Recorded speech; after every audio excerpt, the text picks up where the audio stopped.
জয় হিন্দ বন্ধুরা, আপনারা সবাই জানেন চীনকে নিয়ে আমাদের দেশের ভেতরে একটা কথা প্রচলিত আছে যে চলে তো চাঁদ তাক নেই তো সাম তাক।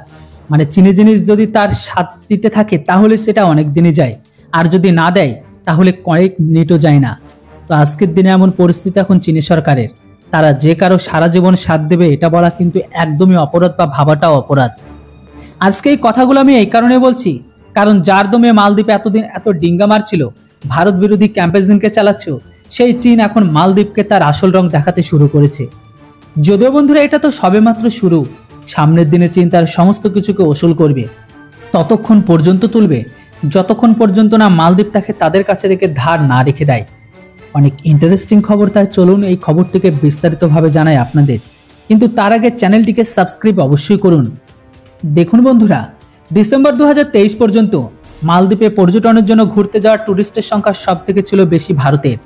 কিন্তু বন্ধুরা 2024 সালে মালদ্বীপের নতুন মন্ত্রীর কারণে উল্টোপাল্টা যে স্টেটমেন্ট দিতে থাকে তার কারণে ভারত আর মালদ্বীপের সম্পর্ক আরো খারাপ হয়ে যায়। তারপরে শুরু হয়ে যায় ভারতের সাথে মালদ্বীপের খারাপ সম্পর্ক। এরপরে পরে শুরু হয়ে যায় ভারতের তরফ থেকে মালদ্বীপ বয়কট ক্যাম্পেইন, যেটির মেন উদ্দেশ্য হলো ভারতের তরফ থেকে কেউ যেন আর মালদ্বীপে ঘুরতে যাবে না। আর আমাদের এই উদ্দেশ্যে সফল হয়। অনেক লোক এখনো মালদ্বীপে যাওয়ার বদলে শ্রীলঙ্কা, ইউরোপে যাওয়া বেশি পছন্দ করছে। যদিও এখনো কিছু লোক আছে যারা মালদ্বীপে যেতে চায়, এখন এদের তো আর কিছুই করতে পারবো না।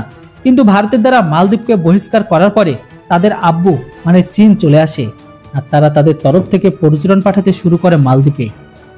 এর যদি ডেটার কথা বলি তাহলে জানুয়ারি মাসে থেকে ফেব্রুয়ারি মাস পর্যন্ত প্রতি মাসে প্রায় 33,000 জন ট্যুরিস্ট ভিজিট করেছিল, যেটিতে তারা সম্পূর্ণ বিশ্বাস করেছিল এটিতে তাদের আর ভারতের কোনো প্রয়োজন নেই। কিন্তু যখনই মার্চ মাস চলে আসে তখনই চীন তার আসল রঙকে দেখাতে শুরু করে। দেখুন, এই রিপোর্টটি ভালো করে পড়ুন, সবকিছু আপনারা ক্লিয়ার বুঝে যাবেন। নবভারত টাইমসের এই আর্টিকেল অনুসারে মালদ্বীপের ভেতরে চীনের ট্যুরিস্ট প্রচুর পরিমাণে কমে যায়, আর এটা এখন মালদ্বীপের পর্যটন কেন্দ্র বিভাগের তরফ থেকে বলা হয়েছে।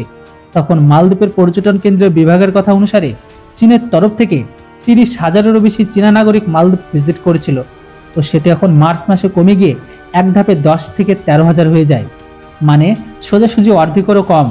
আর যদি এরকম পরিস্থিতি থাকে তাহলে এপ্রিলের সংখ্যা আরও কম হবে, কেননা এই মুহূর্তে মালদ্বীপের সব থেকে বড় সাহায্যকারী চীন। তো সেখানে চীন মাত্র 2 মাসে তার অকাতকে দেখিয়ে দিয়েছে। দেখুন বন্ধুরা, চীনের নীতি রয়েছে যতক্ষণ পর্যন্ত না কোনো দেশকে তারা ভিখারি না করে ছাড়বে ততক্ষণ পর্যন্ত তারা তাদের সমস্ত রকম সহায়তা করবে। আর যখনই সামনের ব্যক্তি চীনের লোনের জালে ফেসে যাবে আর তখনই চীন তাদের সবকিছু সাহায্য বন্ধ করে দিবে, যেমনটা আজকের দিনে চীন পাকিস্তান, নেপাল আর বাংলাদেশকে দেয় না। তাই তো এই দেশগুলো আজকের দিনে তাদের জমিকে বিক্রি করতে বাধ্য হয়েছে। তো এখন এরকম পরিস্থিতি মালদ্বীপেও দেখা যাবে।